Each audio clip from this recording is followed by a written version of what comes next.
Hello dear students, आज के इस वीडियो में हम लोग पढ़ने वाले हैं कक्षा 10वीं के गणित के अध्याय 4 की, जिसका नाम है द्विघात समीकरण। और उसके बारे में पूरी तरह से शुरू से अंत तक पढ़ेंगे। वीडियो को पूरी तरह से वॉच कीजिएगा। अगर इस चैनल पर नए हो तो चैनल को जरूर सब्सक्राइब करके बेल आइकन को ऑन कर दीजिए, ताकि आने वाली जितनी भी वीडियो वो आपको सबसे पहले देखने को मिले। तो चलिए आइए सबसे पहले ये समझते हैं कि द्विघात समीकरण किसे कहते हैं, क्योंकि चैप्टर का नाम क्या है, द्विघात समीकरण। अब इसे समझना है कि द्विघात समीकरण किसे कहते हैं और द्विघात समीकरण का व्यापक रूप क्या आता है, उसका मूल उसका क्या होता है, ये सब पढ़ना जरूरी है। तो सबसे पहले क्या है द्विघात समीकरण, तो यहां पे लिख लेते हैं द्विघात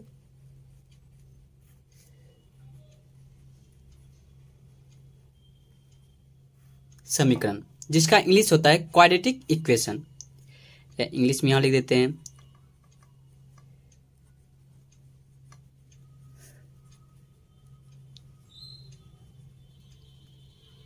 क्वाड्रेटिक इक्वेशन।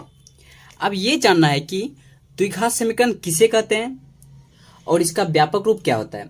तो यूनानी गणितज्ञ जो थे यूक्लिड, उसने क्या किया, लंबाई को ज्ञात करने के लिए एक ज्यामिति विधि द्वारा विकसित की, एक संख्या को ज्यामिति द्वारा विकसित किया, जिसे क्या कहते हैं द्विघात समीकरण का नाम दिया, जिसे हम अभी वर्तमान में द्विघात समीकरण का नाम देते हैं और जिसे द्विघात समीकरण कहते भी हैं। अब यहाँ पे देखना है कि द्विघात समीकरण का व्यापक रूप क्या होता है, क्योंकि द्विघात समीकरण तो जानते हैं, जान गए कि द्विघात समीकरण किसे कहते हैं और किसके द्वारा ये रखा गया है नाम। अब इसका द्विघात समीकरण का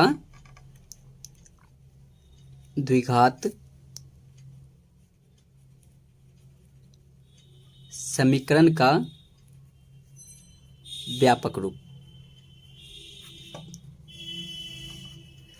द्विघात समीकरण का व्यापक रूप मतलब जनरल फॉर्म क्या होता है, ये भी पढ़ना है।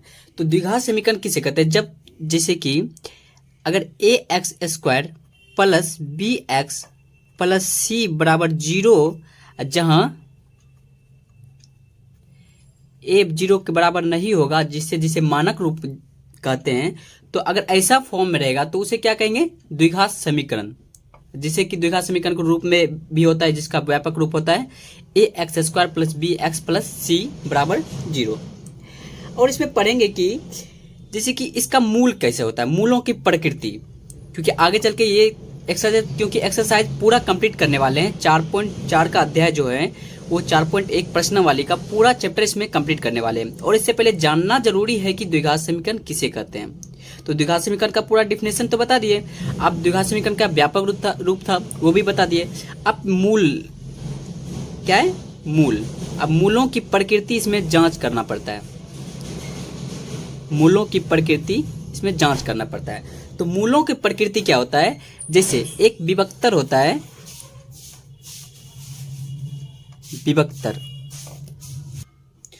विभक्तर जिसे इंग्लिश में कहते हैं डिस्क्रिमिनेंट।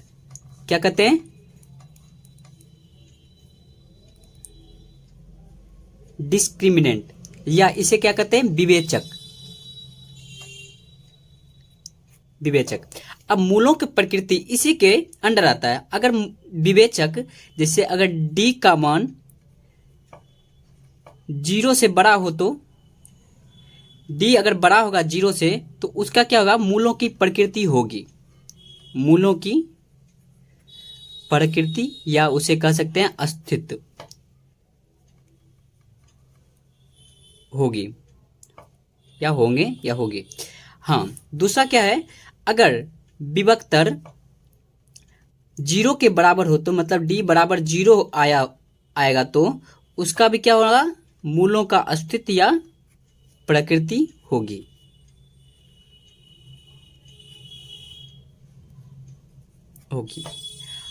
और लास्ट कंडीशन है, अगर d छोटा होगा 0 से, तो उसका क्या होगा, मूलों का अस्तित्व नहीं होगा, अर्थात मूलों की प्रकृति नहीं होगी,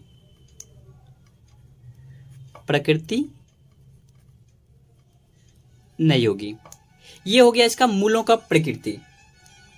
इतना समझ लिया। अब डायरेक्ट यहाँ पे प्रश्न की तरफ बढ़ते हैं। प्रश्न क्या कर रहा है, तो पहला प्रश्न है प्रश्नावली 1 का पहला प्रश्न है, जांच कीजिए कि क्या निम्न द्विघात समीकरण हैं। अब इसमें पहले जांच करना है कि ये इस फॉर्म में आते हैं या नहीं। जैसे कि व्यापक रूप क्या होता है, A X square plus B X plus C बराबर 0, जहां ए बराबर 0 नहीं, ए 0 के बराबर नहीं है। अब इसमें प्रश्न में ये जांच करना है कि ये द्विघात समीकरण है या नहीं है। तो इनको क्या करना है, सॉल्व करके और इनका जांच करना है। अगर 0 के बराबर है तो रहने देना है, या मतलब अगर द्विघात समीकरण है तो ठीक है, नहीं होगा तो सिर्फ लिखना है कि ये द्विघात समीकरण नहीं है। तो चलिए आइए इसे जांच करते हैं। तो पहला प्रश्न क्या हुआ है, पहला प्रश्न है प्रश्नावली 4.1 का पहला प्रश्न है क्या, जांच कीजिए कि निम्न द्विघात समीकरण है या नहीं है। तो x प्लस 1 का होल स्क्वायर बराबर 2 इंटू एक्स माइनस 3, ये पहला प्रश्न दिया हुआ है।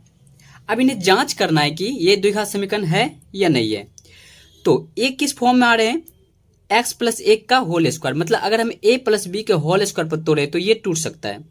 तो चूंकि हम जानते हैं a प्लस बी का होल स्क्वायर क्या होता है, a square plus B square plus 2ab बराबर क्या होता है, a प्लस बी का होल स्क्वायर। चूंकि हम जानते हैं ये, तो उसी प्रकार इसको भी तोड़ना है। तो क्या हो जाएगा, x का स्क्वायर प्लस का 1 का स्क्वायर कितना होगा, 1 होगा, अब प्लस का 2ab, तो 2ab का 1 गुना एक्स कितना होगा, x होगा, बराबर 2 गुना एक्स, इससे गुना करेंगे तो कितना होगा 2x, और प्लस का और माइनस का, माइनस का 3 दूनी 6। अब जितने भी प्लस बराबर के इस पार है उनको क्या करना है, बराबर के इस पार ला लेंगे। तो इस पार लाने के बाद क्या हो जाएगा, एक्स स्क्वायर का प्लस का 1 और प्लस का 2x, ये प्लस में 2x हो तो क्या हो जाएगा माइनस का 2x। उसके बाद ये माइनस में 6 है तो ये यहाँ हो जाएगा प्लस का 6 बराबर 0। इतना कर लिए। अब यहाँ पे देखना है कि किन से कौन सा कट रहा है, ठीक है। तो ये प्लस का 2x और माइनस का 2x, ये तो दोनों कैंसिल हो गई, बचा क्या, एक्स स्क्वायर और 6 प्लस 1 कितना हो गया 7 बराबर 0। अब यहाँ पे आ गया ये एक्स स्क्वायर प्लस का 7 बराबर 0। चूंकि द्विघात समीकरण का व्यापक रूप क्या होता है, A X square plus B X plus C बराबर 0। चूंकि हम जानते हैं, अभी बताए थे द्विघात समीकरण का व्यापक रूप क्या होता है, A X square plus B X plus C बराबर 0। तो यहाँ पे लिखेंगे, इसलिए ये तो व्यापक रूप में नहीं है, इसलिए एक्स स्क्वायर प्लस का 7 बराबर 0 द्विघात समीकरण का व्यापक रूप A X square plus B X plus C बराबर 0 के रूप में नहीं है, कि 0 के रूप में नहीं है। यही हमारा हो गया फाइनल आंसर, ठीक है। अब दूसरा प्रश्न की तरफ बढ़ते हैं। दूसरा प्रश्न दिया हुआ है, दूसरा प्रश्न है एक्स स्क्वायर माइनस का 2x और बराबर माइनस का 2 इंटू 3 माइनस एक्स। तो प्रश्न को पहले लिख लेते हैं, क्या है, एक्स स्क्वायर माइनस का 2x और बराबर माइनस का 2 इंटू 3 माइनस एक्स है। ये प्रश्न दिया हुआ है। अब इनको भी चेक करना है कि ये द्विघात समीकरण के रूप में है या नहीं है। तो ये तो एज इट इज आ जाएगी, क्योंकि एक्स स्क्वायर माइनस का 2x, इसमें तो कुछ है ही नहीं, है किसमें 3 दूनी 6, तो माइनस का 6 और माइनस माइनस प्लस 2 गुना एक्स 2x, ये कर लिए। अब जो बराबर वाले हैं उनको क्या करना है, इस पार ला लेना है। तो बराबर के इस पार लाने के बाद उसका चिन्ह बदल जाएगा। तो माइनस का 2x और प्लस का 6 और माइनस का 2x बराबर 0, क्योंकि प्लस के बाद इधर माइनस हो जाएगा। अब ये भी माइनस में और ये भी माइनस में, तो माइनस माइनस क्या होगा, प्लस होगा, और चिन्ह क्या रहेगा, माइनस का होगा। तो एक्स स्क्वायर माइनस का 4x और प्लस का 6 बराबर 0। अब यहाँ पे है ये द्विघात समीकरण के रूप में है, क्योंकि A X square plus B X plus C बराबर 0, चाहे माइनस यहाँ हो या प्लस हो उससे कोई फर्क नहीं पड़ता है, क्योंकि इस फॉर्म में रहना चाहिए। A X square plus B X plus C के रूप में होने चाहिए, जहां पे सी एक अचर पद रहेगी। तो यहां पे लिखेंगे इसलिए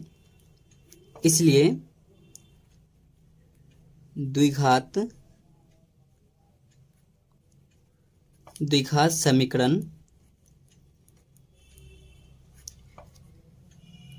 का व्यापक रूप A X square plus B X plus C बराबर 0 के रूप में है। यही हमारा हो गया आंसर। अब क्या है तीसरा प्रश्न, तो तीसरा प्रश्न की तरफ बढ़ेंगे। तीसरा प्रश्न क्या दिया हुआ है,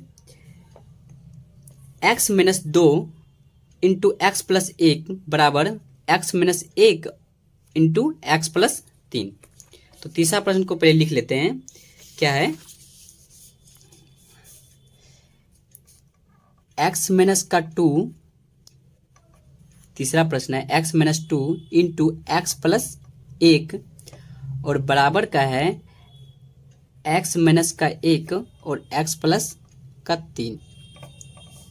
ठीक है, ये तीसरा प्रश्न दिया हुआ है। अब इनको क्या करेंगे, एक बार इस पद को इसमें गुना करेंगे, उसके बाद फिर पहला वाला पद को इसके अंतिम वाले पद में गुना करेंगे। तो गुना करते हैं तो क्या हो जाएगा, x गुना एक्स एक्स स्क्वायर, एक्स गुना एक्स एक्स स्क्वायर। अब क्या है, प्लस का x और प्लस का 1, तो 1 गुना एक्स कितना हो जाएगा, x ही हो जाएगा, क्योंकि यहाँ पे तो कोई मान बदलेगा नहीं। तो 1 गुना एक्स एक्स कर लिए। उसके बाद दूसरा पद में पहला पद को इनके पहला पद से गुना करना है। तो माइनस का 2 गुना एक्स, तो कितना हो जाएगा, माइनस का 2x। उसके बाद माइनस का 2 गुने 1, तो प्लस का माइनस का और प्लस का, तो माइनस हो जाएगा, क्योंकि प्लस माइनस माइनस होते हैं। तो माइनस का कितना हो जाएगा 2 और बराबर लिख देंगे। फिर उसी प्रकार इनको इनसे गुना करेंगे, तो पहला गुना पहला करेंगे तो एक्स स्क्वायर हो गया। उसके बाद प्लस का 3x और माइनस का x, उसके बाद माइनस का 3, इतना कर दिए। अब जितने भी बराबर हैं उसी प्रकार से करना है कि उनको इस पार ला लेना है, बराबर वाले जो इनको इधर ला लेना है। तो क्या हो जाएगा, एक्स स्क्वायर का प्लस का x माइनस का 2x और माइनस का 2 minus x square minus 3x plus x और प्लस 3 बराबर 0। इतना कर लिए। अब यहाँ पे गौर करना है कि किन से कौन कट रहा है। ये प्लस का x और माइनस का एक्स स्क्वायर, प्लस का एक्स स्क्वायर और माइनस का एक्स स्क्वायर, ये तो पहला नंबर कैंसिल हो गई। बचा क्या, x और ये x, प्लस का ये माइनस का 2x माइनस का 3x, उसके बाद माइनस का 2 और प्लस का 3। तो बचेगा क्या, अब x तो बचा, तो x जोड़ x कितना हो जाएगा 2x। उसके बाद माइनस का 2x माइनस का 3x, ये तो कैंसिल हो गई। बचा क्या, एक x बचेगा, माइनस का x बचेगा। उसके बाद माइनस का 2 और प्लस का 3, इसमें तो एक ही बचेगा। तो बचा क्या लास्ट में, सिर्फ 5 का x, सॉरी 5 से बचेगा 2x माइनस 5 बराबर 0। तो यहाँ पे क्या लिखेंगे, इसलिए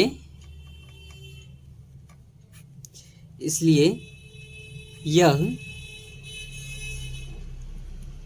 द्विघात समीकरण का व्यापक रूप ए एक्स स्क्वायर प्लस का बी एक्स प्लस सी बराबर 0 के रूप में नहीं है।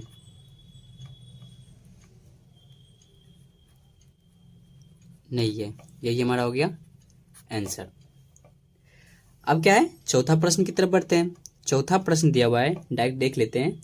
क्या है, x माइनस का 3 उसका 2x प्लस का 1 बराबर x इंटू एक्स प्लस 5।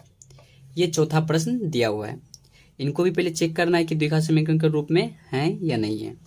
तो इनको क्या करना है, पहला गुना पहला, तो क्या हो जाएगा 2x², उसका पहला गुना अंतिम प्लस का x, उसका दूसरा पद पहला पद का दूसरा पद गुना पहला पद, तो कितना हो जाएगा 3 दूनी 6x, तो माइनस का 6x और माइनस का 3 बराबर x² और प्लस का 5x कर दिए गुना। अब जो बराबर वाले इनको इस पार कर देंगे, तो हो गया 2x² प्लस का x माइनस का 6x और माइनस का 3 माइनस का x² प्लस का माइनस का 5x बराबर 0। ये माइनस है, माइनस का 5x बराबर 0। अब यहाँ पे देखना है कि किनसे कौन कट रहा है। यहाँ पे क्या है 2x² है और यहाँ पे क्या है 1x² है, नहीं कुछ तो 1x² है। अगर इनको एक काटेंगे तो बचा क्या 1x², तो बचेगा यहाँ पे सिर्फ x²। उसके बाद क्या है x है और इसका पद में तो कोई और नहीं है। और यहाँ पे देखेंगे माइनस का 6x और माइनस का 5x, तो बचा कितना माइनस माइनस प्लस 6 5 11, तो माइनस का 11x में घटेगा प्लस का 1x, डायरेक्ट कर देते हैं यहाँ पे, नहीं तो साइड में कर देते हैं। माइनस का 6x और माइनस का 5x कितना हो गया माइनस का 11x। उसके बाद बचा क्या 1x, तो प्लस का 1x जब होगा तो बचेगा कितना माइनस का 10x। ठीक है, 1x घटेगी तो प्लस माइनस का 10x, तो हो गया x² माइनस का 10x। उसके बाद बचा क्या लास्ट में माइनस का 3 बराबर 0। अब तो ये द्विघात समीकरण के रूप में आ गया, तो यहाँ लिखेंगे अतः यह द्विघात समीकरण का व्यापक रूप ax² plus bx plus c बराबर 0 के रूप में है। यही हमारा हो गया आंसर। अब क्या है पांचवा प्रश्न, तो पांचवा प्रश्न भी लिख लेते हैं। पांचवा प्रश्न की तरफ बढ़ते हैं।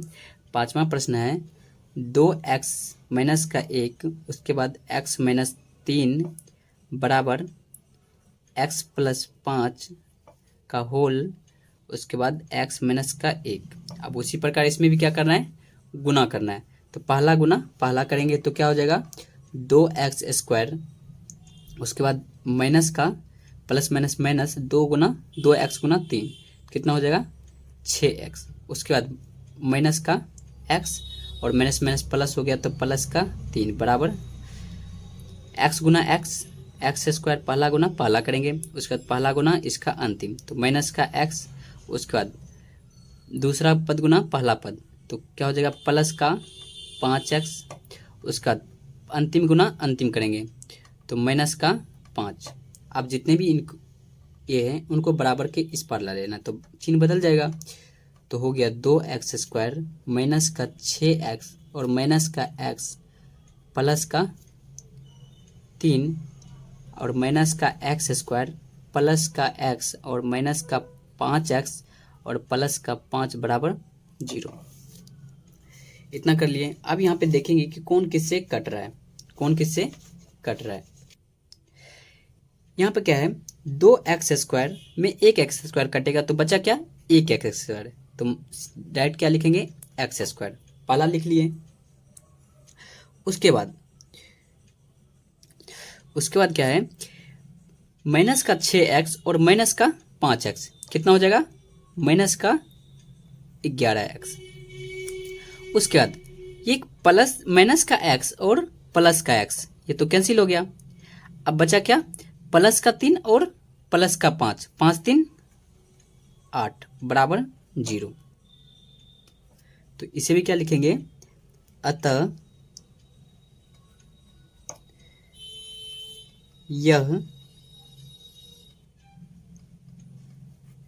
द्विघात समीकरण का व्यापक रूप किस फॉर्म में है? A X square plus B X और प्लस का सी बराबर 0 के रूप में है। ये भी हमारा हो गया फाइनल आंसर। आंसर कंप्लीट है। वीडियो को शुरू से अंत तक वॉच कीजिएगा, ठीक है। अगर वीडियो पसंद आई तो लाइक एक जरूर कर दीजिएगा, आप सब लाइक नहीं करते हो। अब क्या है छठा प्रश्न, तो छठा प्रश्न की तरफ बढ़ते हैं। तो छठा प्रश्न एक बार लिख लेते हैं यहाँ पे। छठा प्रश्न दिया हुआ है एक्स स्क्वायर प्लस का 3x और प्लस का 1 बराबर x प्लस 2 का होल स्क्वायर। ये छठा प्रश्न है। तो अब ये क्या करेंगे, ये भी एक्स ए प्लस बी के होल स्क्वायर पर टूट रहा है।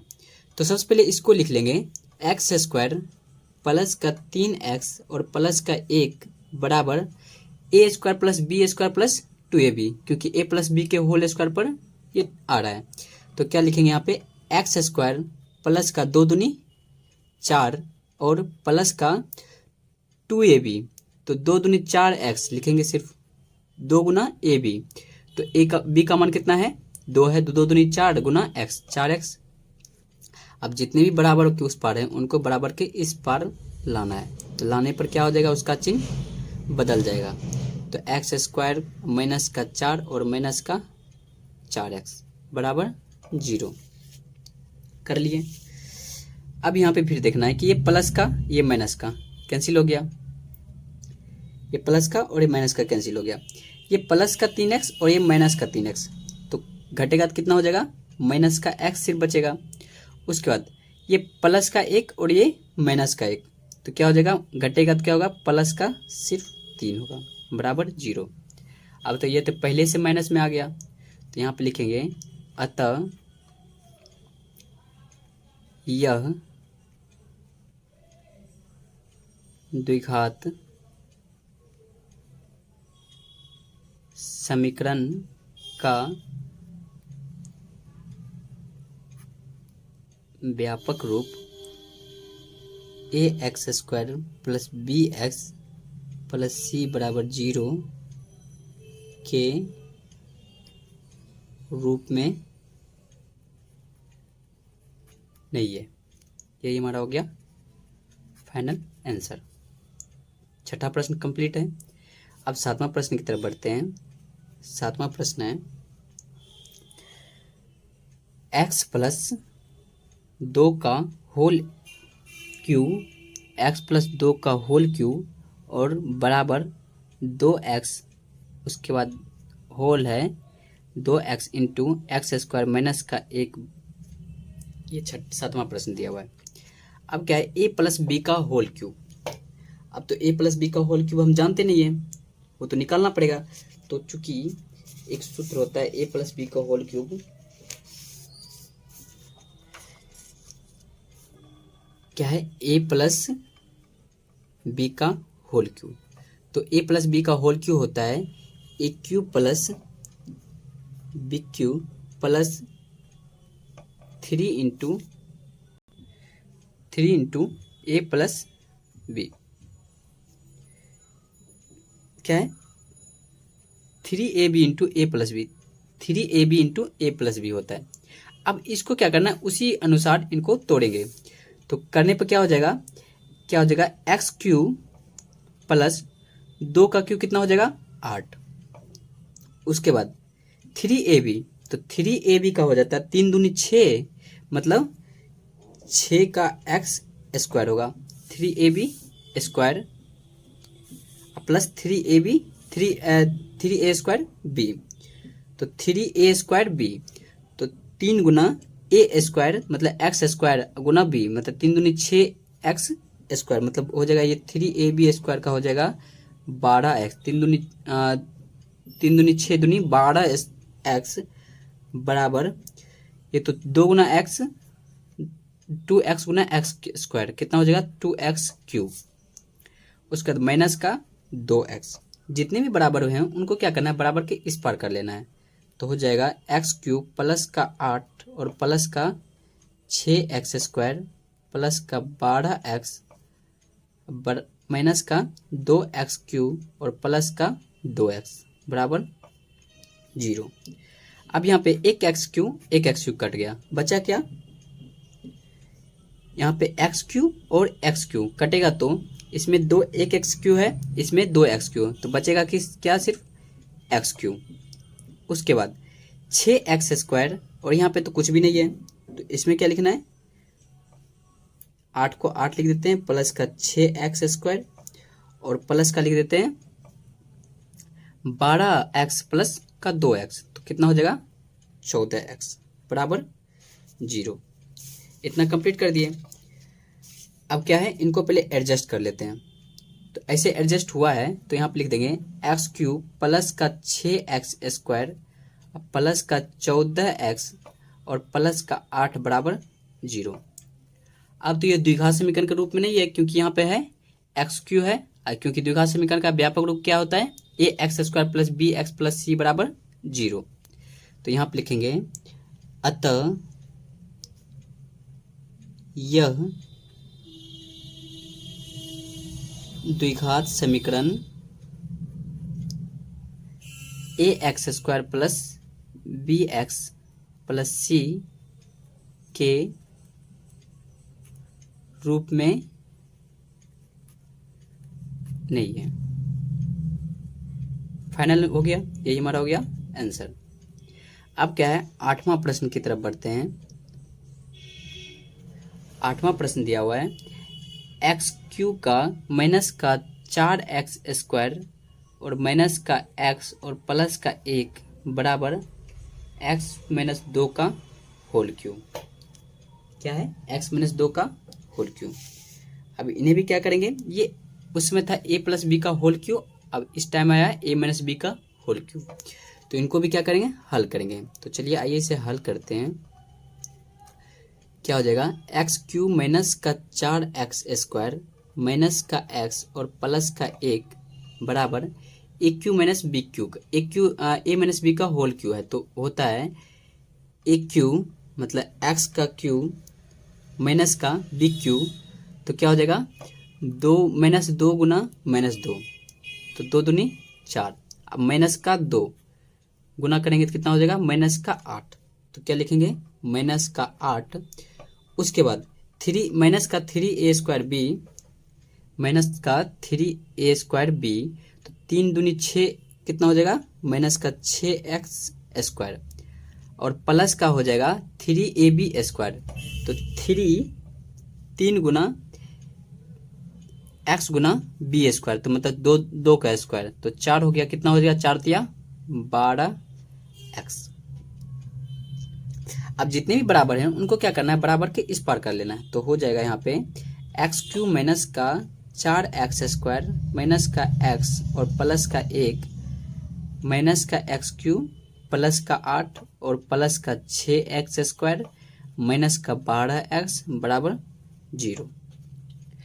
x³ x कैंसिल है क्योंकि प्लस और माइनस का कैंसिल है, बचा क्या माइनस का 4x² और प्लस का 6x² माइनस का 4x² और प्लस का 6x² तो होगा क्या 2x² घटेगा। तो उसके बाद माइनस का x और माइनस का 12x तो क्या हो जाएगा माइनस माइनस प्लस तो हो जाएगा 13x। उसके बाद 1 प्लस 8 कितना हो जाएगा 9 बराबर 0। ये तो द्विघात समीकरण के रूप में है तो यहाँ पे लिखेंगे अतः द्विघात समीकरण का व्यापक रूप ax² plus bx plus c बराबर 0 के रूप में है। यही हमारा हो गया आंसर। एक का पूरा प्रश्न कंप्लीट है। अब चलते हैं प्रश्न संख्या 2 में और दूसरा प्रश्न है निम्न स्थितियों को द्विघात समीकरणों के रूप में निरूपित कीजिए। अब जितने भी प्रश्न हैं उनमें क्या करना है, इनको सभी में द्विघात समीकरण के रूप में निरूपित करना है। सिर्फ अगर उनका मूल निकल रहा है तो उनको मूल निकालना भी नहीं है, उनको सिर्फ द्विघात समीकरण के रूप में निरूपित करना है। तो पहला प्रश्न है, एक आयताकार भूखंड का क्षेत्रफल 528 मीटर स्क्वायर है। एक आयताकार है जिसके भूखंड का क्षेत्रफल, इनको क्या करेंगे, एक आयताकार बना लेते हैं। क्या है, एक आयताकार जिनके भूखंड का क्षेत्रफल, तो एक आयताकार हैं और जिनके भूखंड का कितना है क्षेत्रफल, 528 मीटर स्क्वायर है। क्षेत्रफल की लंबाई चौड़ाई के दोगुने से अधिक है। तो अगर क्षेत्रफल की लंबाई अगर x है तो उसके चौड़ाई से दुगने से अधिक है। दुगने से चौड़ाई अगर y मानते हैं तो y के दुगने से अधिक है, एक अधिक है। तो हमें भूखंड की लंबाई और चौड़ाई ज्ञात करनी है, यही प्रश्न है। तो चलिए प्रश्न को हल करते हैं। क्या है प्रश्न, एक आयताकार भूखंड का क्षेत्रफल। तो सबसे पहले एक क्या बना लेंगे, आयत बना लेंगे। क्या बना लेंगे, एक आयत बना लेते हैं। अब इनका क्या करा है, भूखंड का क्षेत्रफल है 528 मीटर स्क्वायर है।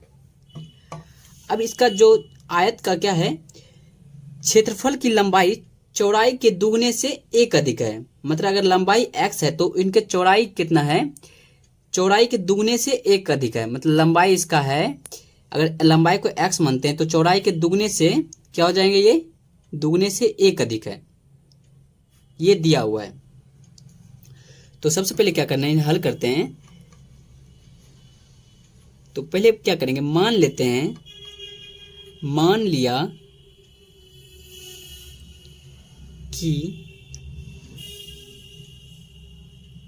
आयत की चौड़ाई, तो क्या मान लेंगे, इसका आयत का चौड़ाई x मान लेते हैं। अब प्रश्नानुसार क्या है, क्षेत्रफल की लंबाई चौड़ाई के दुगने से एक अधिक है। तो इसका क्या करना है, आयत का लंबाई क्या मान लेंगे, y मीटर, दोनों में मीटर लगा देंगे। अब क्या है, आयत की लंबाई, आयत की लंबाई क्या है, क्षेत्रफल की चौड़ाई से दो अधिक है। तो x इंटू क्या हो जाएगा, चौड़ाई से दोगुने से एक अधिक है। ये कर लिए, प्रश्नानुसार ये दिया हुआ है। तो क्या हो जाएगा यहाँ पे 2x क्षेत्रफल सिर्फ दो लगेगा, दोगुने से एक अधिक है। तो 2 गुना x 2x, अब प्लस का 1 गुना x हो जाएगा। सॉरी, यहाँ पे क्या है, क्षेत्रफल की लंबाई से दोगुने से एक अधिक है। तो इसमें सिर्फ गुना करेंगे, दोगुने से एक अधिक है तो हो जाएगा 2x प्लस का 1। ये दिया हुआ है, ये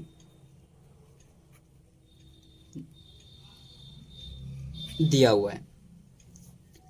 अब क्या है, चूंकि आयत का क्षेत्रफल क्या होता है, आयत का क्षेत्रफल क्या होता है, लंबाई गुना चौड़ाई। तो लंबाई इसकी कितनी है, 2x और प्लस का 1, और चौड़ाई कितनी है, सिर्फ x है। तो चौड़ाई कितनी है, x। तो इनका टोटल कितना है, भूखंड का क्षेत्रफल कितना है, 528, या 528 इधर भी लिख सकते हैं। आयत का क्षेत्रफल कितना है, लंबाई गुना चौड़ाई, और या यहाँ पे 528 यहाँ पे लिख दीजिए। 528 बराबर 2x प्लस 1 गुना x। तो हो गया 528 बराबर 2 गुना x, 2x गुना x कितना हो जाएगा, 2x स्क्वायर, और प्लस का 1 गुना x, इतना कर लिए। अब क्या है यहाँ पे, इसको की करना है, क्या करना है, इसका द्विघात समीकरण के रूप में निरूपित सिर्फ करना है।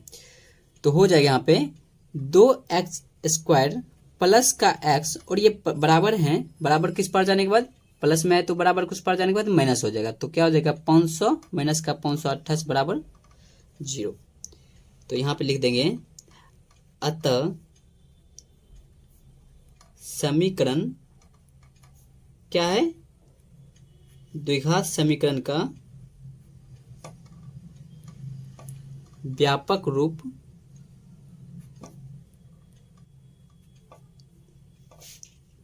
ए एक्स स्क्वायर प्लस का बी एक्स प्लस सी बराबर 0 को निरूपित करता है, निरूपित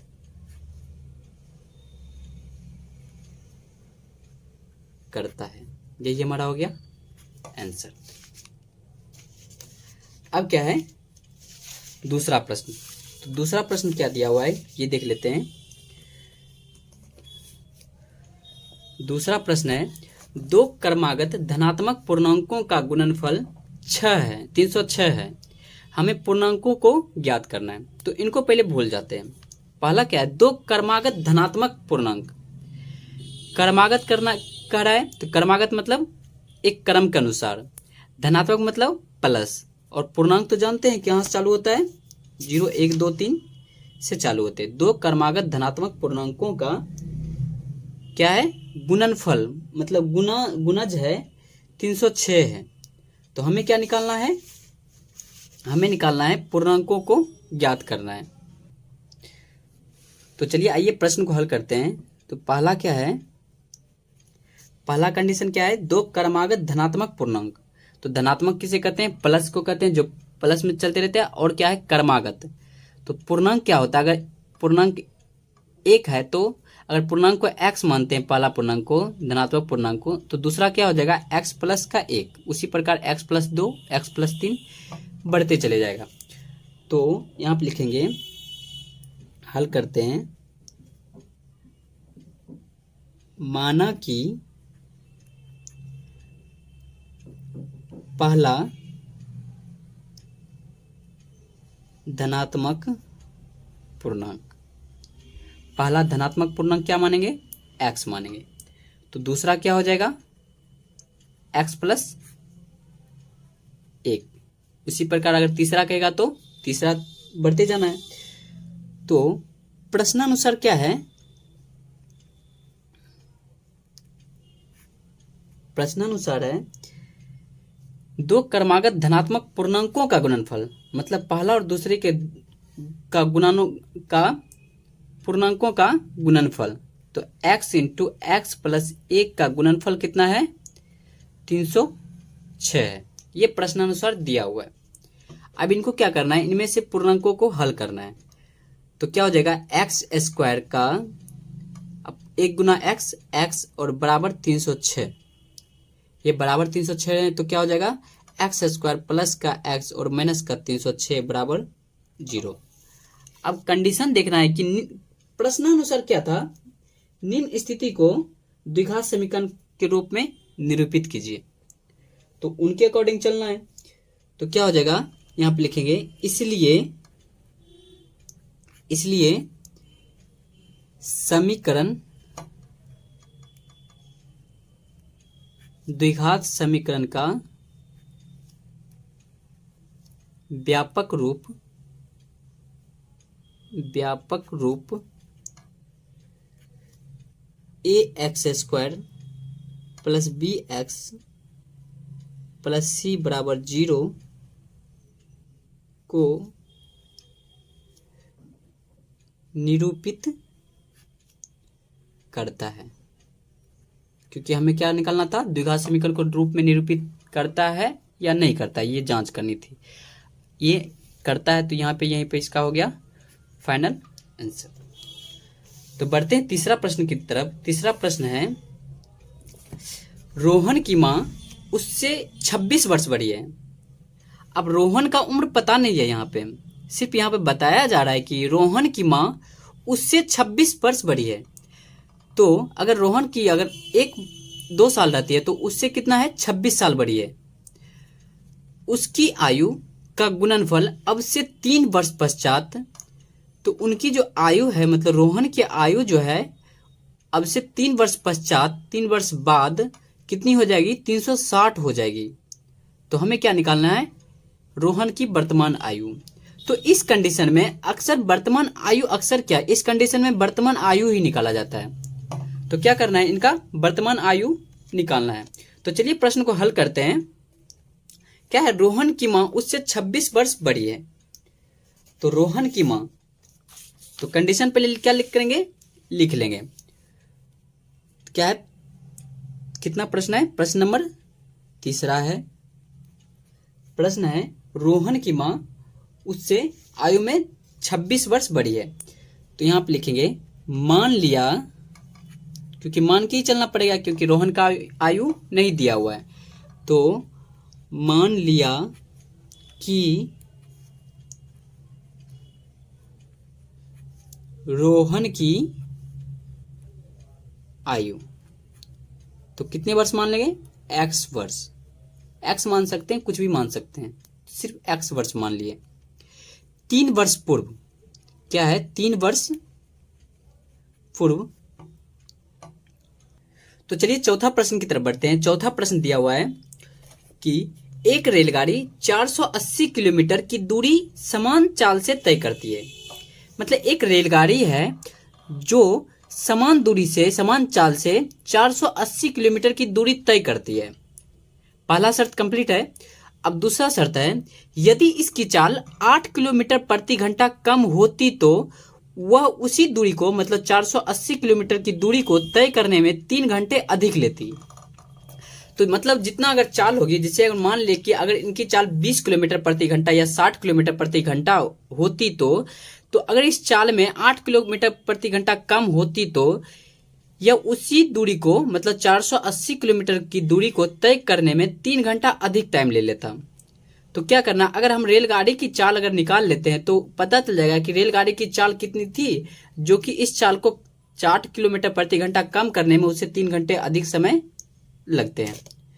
तो चलिए प्रश्न को हल करते हैं। तो यहां क्या करेंगे, मान लेंगे, चौथा प्रश्न है, यहां क्या करेंगे, मान लेते हैं, मान लिया कि रेलगाड़ी की समान चाल, क्योंकि मालूम नहीं है रेलगाड़ी की समान चाल कितनी है, रेलगाड़ी की चाल कितनी है। तो रेलगाड़ी की समान चाल कितना मान लेंगे? x किलोमीटर प्रति घंटा। इन्हें तो x किलोमीटर प्रति घंटा मान लिए। तो दूरी कितनी है ये लिख लेते हैं। दूरी कितनी है? 480 किलोमीटर। अच्छा, समय बराबर दूरी, समय बराबर क्या होता है? चूंकि हम जानते हैं समय बराबर क्या होता है, दूरी बटे चाल। समय बराबर क्या होता है? दूरी बटे चाल। तो पहला शर्त क्या है, यहां पे लिख लेते हैं, प्रथम शर्तानुसार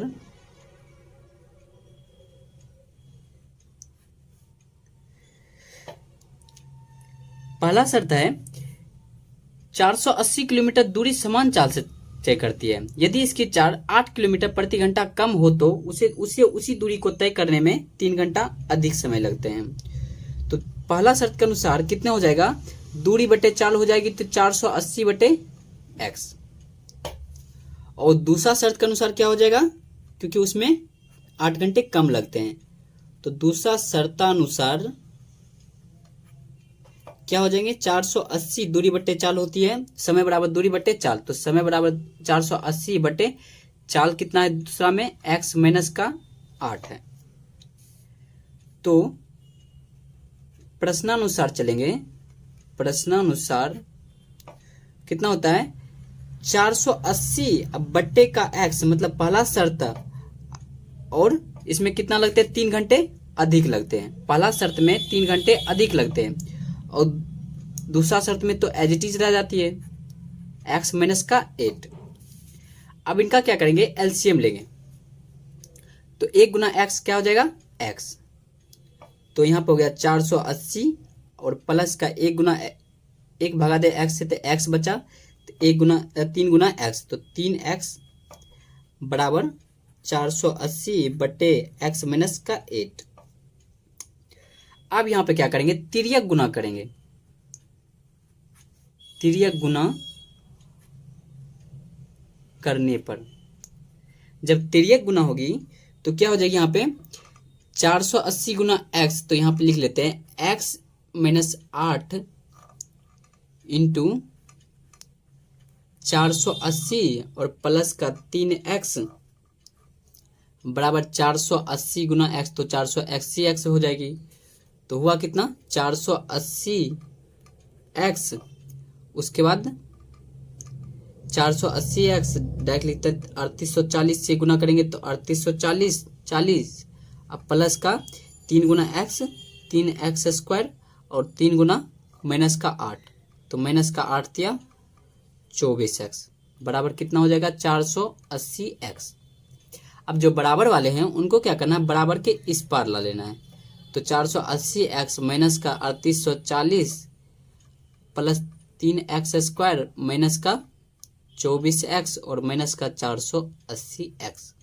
ये प्लस का है, ये माइनस का है, ये तो कैंसिल हो गया, बचा क्या 3x स्क्वायर माइनस का 24x और माइनस का 3840।